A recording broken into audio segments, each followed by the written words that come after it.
Hey there, Sharon Horne-Ellstrom here. Welcome to day 2154 of What You Up To Now, documenting the journey.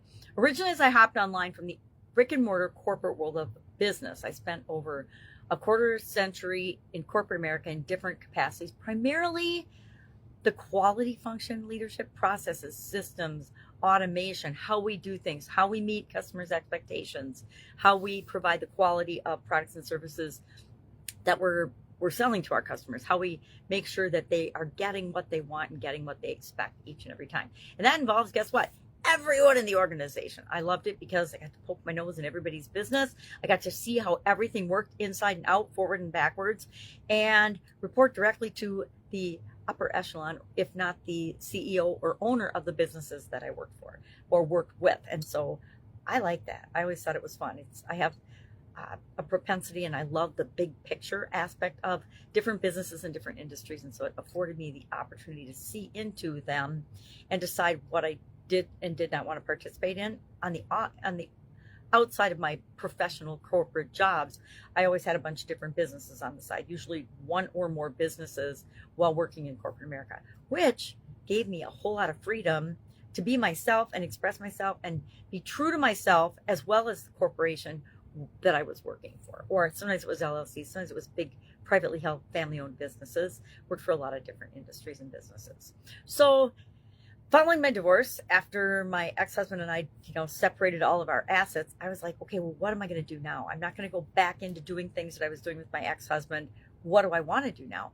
And I'd always been curious about the internet and the online world. And it, of course, wasn't a fad like it was when it first came out. And people were skeptical as to whether the internet would really change our lives or not. And now I think that we all know that the internet has absolutely, massively, drastically changed all of our lives, and will continue to do so. It's just like cell phones. We didn't think that our cell phones would be, although some great visionaries did know that pretty soon everybody's going to be carrying a computer in their pocket and have access to one another all the time. Hate to admit it, but sometimes I miss the pager days when you were not automatically connected to everybody and everything all the time. I think it was a lot less stressful, or a lot less attention sucking. It would be, I guess, how I describe it. So today, a couple pieces of content I created for Supersize Your Business. We talked about changing the goalposts. When we change the goal, when we change where the end line is, everything changes, right? But with respect to owning our own businesses, and actually we own our own lives and we're responsible for our own lives, we have the ability to change the goalpost, to change our end result, the thing that we want, anytime we want to. And I think we should be doing it all the time. We're just finishing up this year's annual challenge, which is the Get Your Goals annual challenge. And I've been working with goals since I was a young girl because my father, thank you very much, by the way, Dad, instilled in my sisters and I the importance of setting goals, writing them down, and knowing what you're working toward and moving forward and progressing all the time.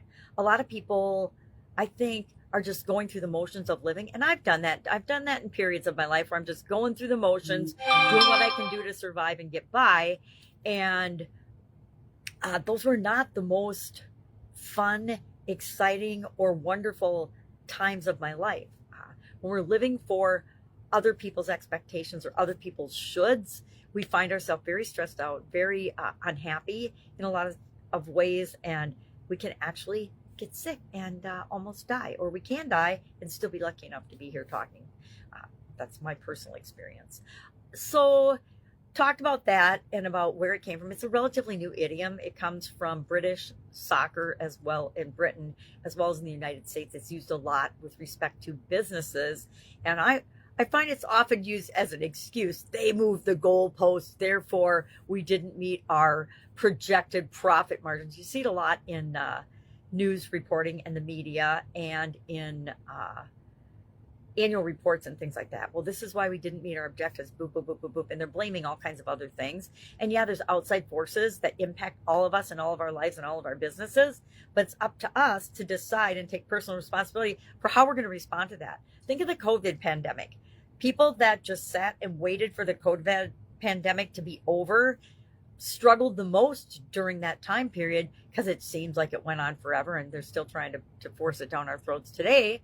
And I think that history will tell us that the way it was handled was horrible, and it had a lot of negative impacts on a lot of people. But there were still people that took that event and found ways to thrive and actually supersize and grow their businesses and their lives, and to change things and to do things they'd always wanted to do that they didn't feel like they had permission to do or the opportunity to do because they were locked into the life that they had previously selected. If that makes sense. I totally can relate to it, but it doesn't mean I'm explaining it in a way that you can. Questions, hit me up on that. Our topic for the annual challenge today, we took a day off from our 2024 goal setting, and tomorrow we're going to review all 27 of the goals that we set so far as part of the last 10 days or so. We're working on next year's goals. Why? Because I want to make sure that I have my goalposts in mind for next year before I finish off this year's goals. I learned a long time ago that I'm one of those people that I love having goals, but as I get closer and closer and closer to knowing with 100% certainty that I'm going to achieve that goal, it starts to demotivate and decelerate for me, the motivation from within me, because I always want to be striving for the next thing that is for me, the next continuous improvement, the next progress down the road of me becoming a better version of myself. And so as I get toward the end of the year and I'm closer and closer and closer to achieving a goal, I need to set next year's goals. Number one, it gets me a jump start on the new year. Instead of waiting till the new year and then saying, okay, well, what do I want this year? I'm going to set some resolutions that I'm going to break in 2 weeks. I'd like to have it all framed out a week or so before the end of the year. And then New Year's Eve, I do go through this process again, and I review, these are my goals, my priorities, what and how am I going to make sure that these happen throughout the course of the next year. So we've been working on that. Tomorrow we'll review that. We'll say, okay, we got 27 goals. 27 goals is outrageous for the vast majority of people. We're lucky if we can achieve 2 or 3 goals in a year because our goals are our big goals. So do we want to think that we're going to get 27? Yeah, no, probably not going to happen. I think as I'm looking at my year in review, and I'll review that next week as the new year is winding, as we're getting ready for the new year, and this year is winding down.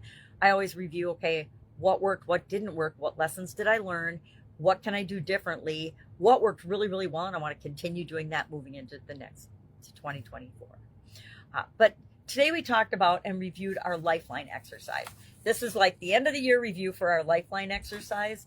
And I like to take time periodically, and we've done it once a month this year as part of the annual challenge. We've reviewed each of the different areas and aspects of a 9-part life framework that I use and teach and share with everybody because it works for me and works for millions of other people.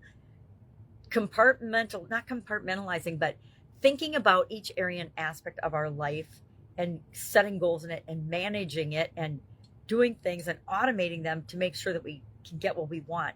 Because if we ignore, again, personal experience here, bad personal experience in most people's estimation, I had a sudden cardiac arrest because I did not, for a lot of years, take care of myself and my health and my stress and my physical well-being. And my dad used to have a saying, stop putting stuff in my little red wagon. Well, I realized exactly how much my little red wagon could take, what my capacity was, and when I overreached that limit and just shut down.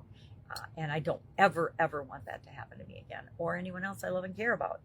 So we're talking about our lifeline exercise today, and we'll pop into goals tomorrow and review our 2024 goals, and we'll go through a process of how do I cut that down to a manageable number for me and for you. How do you cut it down to a manageable number for you? I keep all 27 goals. I guess I'm jumping ahead. We'll talk about that tomorrow. All right. If I can help you anyway, ask. Otherwise, I'm continuing my holiday preparations. I actually got a lot of stuff done yesterday and helped one of my sisters with a really fun project. So that was cool, as well as getting all my usual things done. So a really good day yesterday. If I can help you, the busier I am, it seems, the more I'm available to actually do pop-in help and pop-up help, I call it. You can always reach me at pajamagrandma@gmail.com on the Voxer app, Voxer. It's a mobile app that's a walkie-talkie app, which for somebody with my personal physical vision challenges, it's perfect. It's not really a secret, but it's a secret to a lot of people. Anyway, have an awesome day, and I'll, of course, be with you tomorrow.